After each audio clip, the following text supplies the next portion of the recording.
जय श्री कृष्ण. राधे राधे. मित्रांनो, आज आपण आलो आहोत अकोले तालुक्यातील विटे आणि रुंबोडी या गावाच्या शिवावर असणाऱ्या श्री क्षेत्र दत्तगड या ठिकाणी.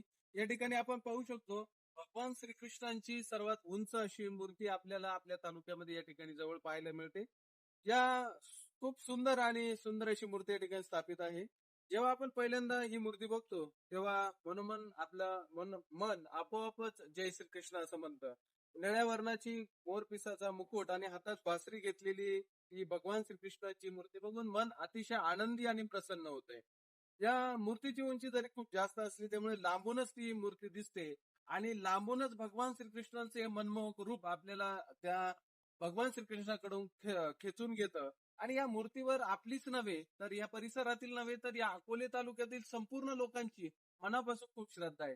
आणि प्रत्येकाचं श्रद्धेचं स्थान असणारं हे दत्तगड देवस्थान या ठिकाणी आज आपण आलो. अतिशय मनमोहक असं वातावरण आहे.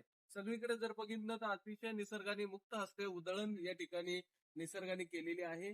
भगवान श्रीकृष्णांचं मंदिर आहे. ही मूर्ती तर येता जाता सर्वांचं लक्ष वेधून घेतेच आहे. परंतु या ठिकाणी असणारा आंब्याची बाग आहे. या ठिकाणी बाबांचंही काम खूप चांगलं आहे. आणि ही मूर्ती आपल्या सर्वांचं मन नक्कीच वेधून घेते. असं म्हणतात भगवान श्रीकृष्णाच्या जवळ किंवा कोणत्याही भगवानाच्या जवळ तुम्ही जर मनोभावे गेला, तुमच्या षडरिपू आणि अहंकार बाजूला ठेवून भगवान श्रीकृष्णांना जर शरण गेले तर तुमची मनातली असणारी इच्छा, मनातल्या भावना भगवान श्रीकृष्ण ओळखतो आणि त्या पूर्ण करतो. न बोलता कळतं भगवानाला. म्हणून आपल्या मनात पण येताना आपला अहंकार सगळ्या काही गोष्टी ज्या आहेत या बाजूला ठेवून शरणागत भावनेनं आपण भगवान श्रीकृष्णांजवळ या. या ठिकाणी भगवान श्रीकृष्णांची जी मूर्ती आहे अतिशय मन वेधून घेते, अतिशय प्रसन्न, मनाला आल्हाददायक वाटणार आहे.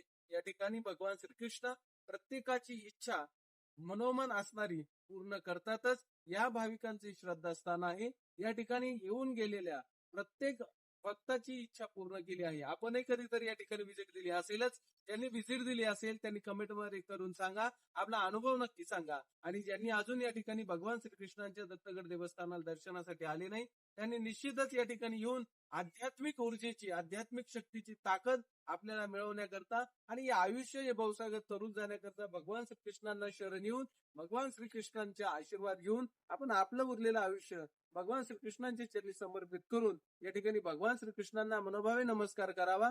आणि सहज लांबून जरी बघितलं तर मनातून एकच शब्द निघतं, जय श्रीकृष्ण. राधे राधे. बोला भगवान गोपाल कृष्ण भगवान की जय.